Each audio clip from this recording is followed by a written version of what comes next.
कश्मीर नौदेरो ऐं खींजो में ईद मिलादुन नबी सल्लल्लाहु अलैहि वसल्लम जे सिलसिले में रैलियूं कढियूं वयूं ऐं महफ़िलूं कोठायूं वयूं।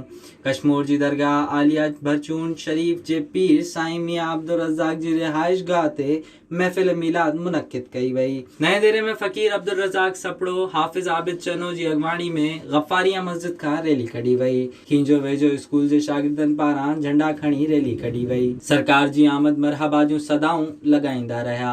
इन मौक़े ते मुक़ररनि जो चवणु हो त आख़िरी नबी सल्लल्लाहु अलैहि वसल्लम जी आमद सॼी दुनिया मां कुफ़र जा कारा ककर ख़तम कया। हर तरफ़ संदसि नूर जी रोशनी थी वई। हुननि चयो त पाण करीम सल्लल्लाहु अलैहि वसल्लम पंहिंजी पाक ज़िंदगी में हमेशह इंसानियत ऐं दीन इस्लाम जी प्रचार कंदे नमाज़ रोज़ो ऐं हिकु अल्लाह जी इबादत जी ताक़ीद कई।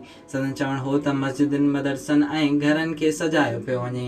मुसलमाननि जे मसइलनि जो छुटकारो पाण सल्लल्लाहु अलैहि वसल्लम जी ॾसियल वाट ते हलण सां आहे। विज़िट कयो अवामी आवाज़ मीडिया ग्रुप जी वेबसाइट awamiawaz.pk